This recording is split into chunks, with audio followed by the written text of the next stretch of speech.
Hello students, I am Akansha Pillai, your English language mentor और आज मैं आपके लिए लेके आई हूँ बहुत इम्पोर्टेंट और बहुत इंटरेस्टिंग एक वीडियो। ये वीडियो आप बिल्कुल भी स्किप नहीं करेंगे। ये वीडियो बताएगा आपके 2027 के CUET का पूरा सिलेबस।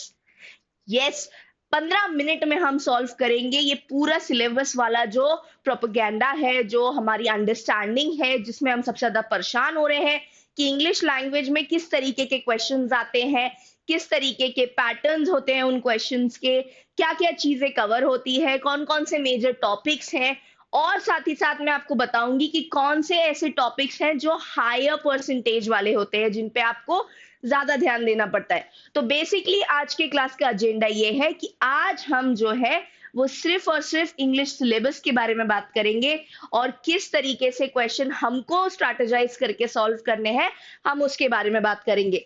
तो हम सबसे पहले शुरू करते हैं कि CUET इंग्लिश आपका चेक क्या करता है। अगर मैं बोलूं कि ये आपका लैंग्वेज तो बिल्कुल नहीं चेक कर रहा, ये नहीं चेक कर रहा है कि आपको इंग्लिश आती है या नहीं आती है, ये चेक कर रहा है कि आप एक सिचुएशन में जिसमें आपको नर्वसनेस हो, जिसमें आपको स्ट्रेस हो, आप किस तरीके से टाइम मैनेज करके, किस तरीके से आप क्वेश्चंस को स्ट्रैटेजिकली सॉल्व करके उसका आंसर दे सकते हैं। दैट मीन्स आपको कम टाइम में या लिमिटेड टाइम में number of questions, particular number of questions attempt करने हैं और उसको एक्यूरेसी के साथ अटेंड करना है। बेटा, जब मैं एक्यूरेसी बोलूं तो दैट मीन्स आपको वो क्वेश्चन सही अटेम्प्ट करना है। अब जरूरी तो नहीं कि जो भी हम पढ़ रहे हैं वो हम सारा सही अटेम्प्ट करें, पर एक प्रोसेस तो हो सकता है कि हम सही अटेम्प्ट उसे करें। वो प्रोसेस होता है जब हम क्वेश्चन अटेम्प्ट करते हैं। तो अगर आप सारे PYQs उठाओगे, प्रीवियस ईयर क्वेश्चंस उठा के देखोगे, तो एक सिमिलर पैटर्न इंग्लिश लैंग्वेज में चला आ रहा है। एरर स्पॉटिंग, वोकैबुलरी के सिनोनिम्स, एंटोनिम्स, एनालॉजीज के क्वेश्चन, पैसेजेस में फैक्चुअल पैसेजेस, डिस्क्रिप्टिव पैसेजेस, उनके टोन्स, मेन आइडिया क्या है, पैसेज का थीम क्या है, या फिर rearrangement of sentences, correct the sentence, put the correct preposition। ये सारे क्वेश्चंस हैं जो सिमिलर पैटर्न से बहुत सालों से CUET में चले आ रहे हैं। CUET में क्या यही पैटर्न फॉलो होगा? हाँ, अभी तक तो हम यही मान के चल रहे हैं, क्योंकि ऐसी कोई ऑफिशियल नोटिफिकेशन CUET के साइट पे नहीं आई है जिसमें कोई भी पेपर पैटर्न चेंजेस के बारे में बात की गई हो। तो हमारे लिए प्रीवियस ईयर क्वेश्चन पेपर्स बहुत इंपॉर्टेंट है। उनसे रिलेटेड क्वेश्चन से हमें समझ में आएगा कि हम किस तरीके से क्वेश्चंस अटेम्प्ट करेंगे, राइट? तो आपके लिए सबसे ज्यादा फोकस वाला क्वेश्चन एरिया क्या है? That is reading comprehension. इसको हमको टाइम्ड प्रैक्टिस करनी है। What do you mean by timed practice? मतलब हमको इसको इस तरीके से प्रैक्टिस करना है कि हम एक पैसेज कम से कम 5 से 7 मिनट में सॉल्व करके खत्म कर दे। हाँ जी, सिर्फ रीड करके नहीं, पूरा सॉल्व करके हमको 5 से 7 मिनट में खत्म करना है। और वो पैसेज सॉल्व करने की स्ट्रैटेजी अगर आपको पता होगी तो कोई भी पैसेज, किसी भी जॉनरा, किसी भी टोन का पैसेज आप 5 to 7 मिनट्स में सॉल्व कर पाएंगे। So reading comprehension is the first and the most important topic of your CUET syllabus. Then you have grammar, then you have vocabulary, और उसका एक सर्टेन बेसिक पैटर्न होता है जो हम सॉल्व करेंगे, राइट? अब आपका रीडिंग कॉम्प्रिहेंशन में क्या क्या आ जाता है? रीडिंग कॉम्प्रिहेंशन में आपके फैक्चुअल पैसेजेस आ जाते हैं, आपके डिस्क्रिप्टिव पैसेजेस आ जाते हैं, आपके इकोनॉमिक्स से रिलेटेड पैसेजेस आ जाते हैं, ठीक है? इसमें आपको फाइंड आउट करना है मेन आइडिया, इसमें आपको फाइंड आउट करना है प्राइमरी पर्पस। ध्यान से सुनो, जो भी ऑथर पैसेज लिख रहा होता है उसके दिमाग में एक पर्पस होता है वो पैसेज लिखने का। मुझे आपको कुछ नॉलेजेबल बताना है, कुछ आपको मुझे इन्फॉर्म करना है, कोई पर्टिकुलर चीज जो दुनिया में हो रही है उसके बारे में मुझे आपको इन्फॉर्म करना है। ये पर्पस माइंड में रख के मैं आपके लिए एक पैसेज लिखूंगी। तो ये पर्पस जानना हमारा फर्स्ट रिस्पॉन्सिबिलिटी बन जाता है जब हम पैसेज सॉल्विंग की बात करते हैं, राइट?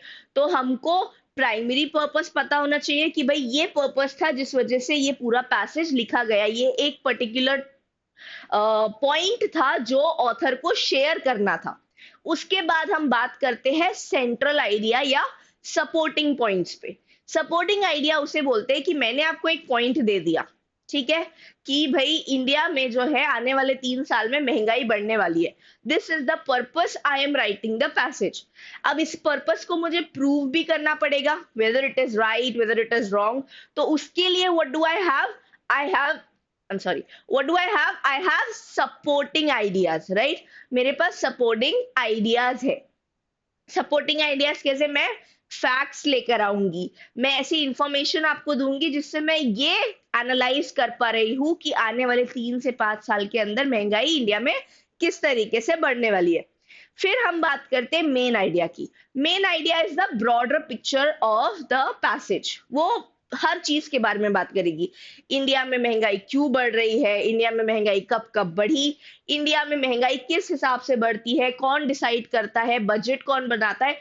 ये सारी चीजें, जितनी भी हम बातें इस पर्टिकुलर पॉइंट पे कर सकते हैं, वो सारी हमारी मेन आइडिया बन जाती है, राइट। तो हमको मेन आइडिया आइडेंटिफाई करना होता है, हमको टोन आइडेंटिफाई करनी होती है और हमको थीम आइडेंटिफाई करनी होती है।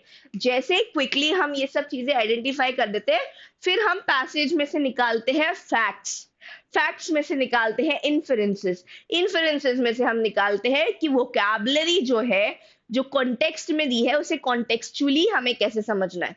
Use skimming and focus reading for answers and की नोट्स। तो आपको क्या करना है, आप पैसेज पूरा पढ़ेंगे, कीवर्ड्स उसके याद रखेंगे, आप चाहिए तो आप लिख सकते हैं। कीवर्ड्स लिख के याद रखने से आपको बेनिफिशियल ये हो जाता है कि फिर आपके लिए वो इजी हो जाएगा कि आप किस तरीके से पैसेज को सॉल्व करें। वो कीवर्ड्स दिमाग में रहेंगे तो क्वेश्चन से वापस हमको पैसेज में जाना नहीं पड़ेगा। देन किस तरीके के पैसेजेस आते हैं, फैक्चुअल होते हैं, नरेटिव होते हैं, लिटरली होते हैं, सारे होते हैं।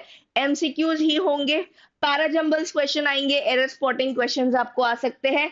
तो आपको प्रायोरिटाइज क्या करना है, यहाँ पे भी मैंने स्पेसिफिकली लिख दिया है कि आपको पीवाईक्यूज ही प्रायोरिटाइज करने हैं। जितने आप पीवाईक्यूज सॉल्व करेंगे उतना आपके लिए बेनिफिशियल है।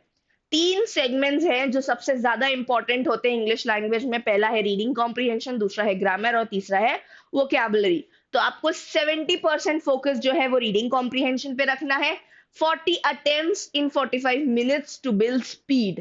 तो टोटल आपके 50 क्वेश्चंस होते हैं। कोशिश करो कि कम से कम 40 अटेम्प्ट्स आप करो 45 मिनट के टाइम स्पीड में, तब आप जाके कहीं एक्चुअल टाइम मैनेज कर पाओगे अपने सीयूईटी के एग्जाम डे पे, राइट। तो ये सारी बेसिक चीजें आपको ध्यान रखनी है।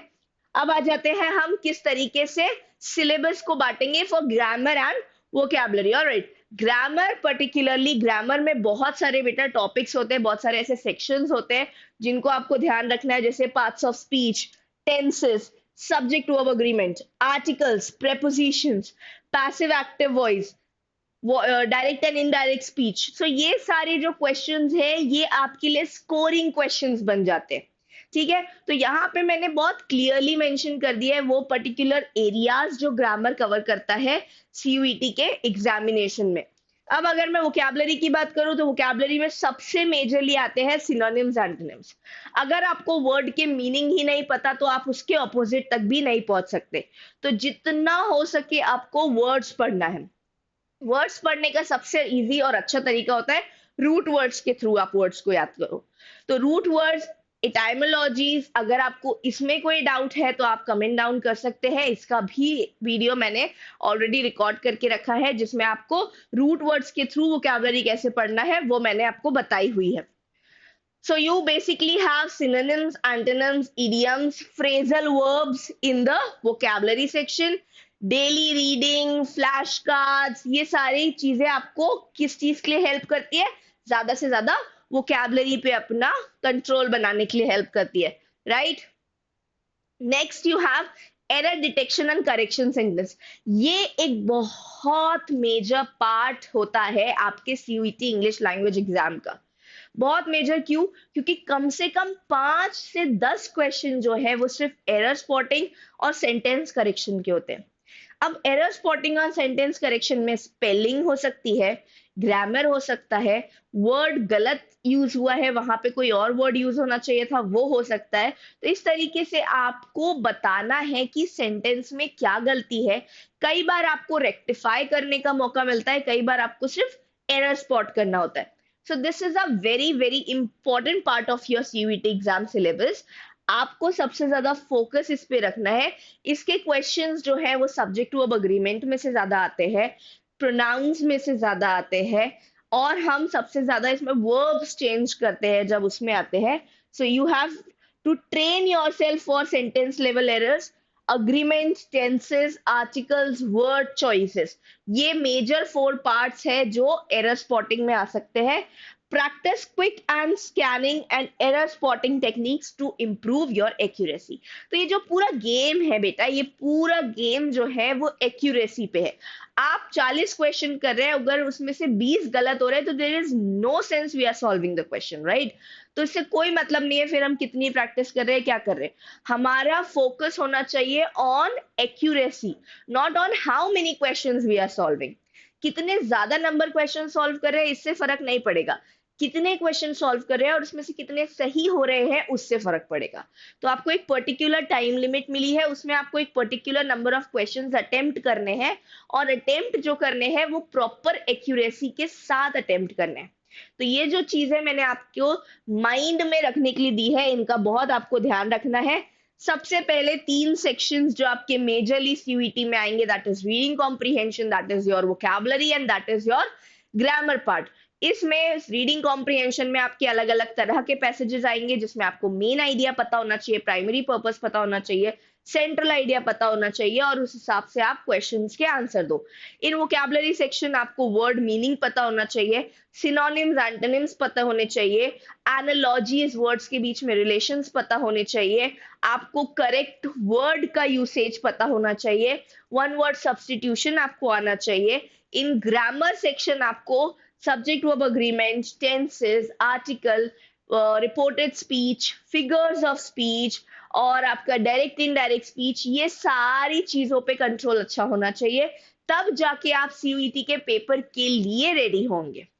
नाउ अंडरस्टैंड, सीयूईटी का पेपर का इंग्लिश पर्टिकुलर सेक्शन आपको देखने में बहुत इजी लगेगा, बट बहुत ट्रिकी क्वेश्चंस आते हैं। हम एक बार पढ़ेंगे हमें लगेगा यही आंसर है, पर वो बहुत ज्यादा ट्रिकी ऑप्शंस रखते हैं। तो we are not fetching the answers, understand. हम आंसर्स ढूंढ नहीं रहे हैं, हम क्या कर रहे हैं, हम ऑप्शंस एलिमिनेट कर रहे हैं, तो हम आंसर तक पहुंचेंगे। तो अगर आप ये प्रोसेस फॉलो करते हैं तो एक्यूरेसी डेफिनेटली आपके साथ चलेगी, and you will be scoring a very good score in your CUET examination, right? So this was all the information. If you guys have any doubt, any queries related to CUET English particular syllabus, or any type of question, any type of section in English language, please put your comments down and we'll contact you in 24 hours. That's it. Have a good day and practice. Keep practicing, right? Thank you so much.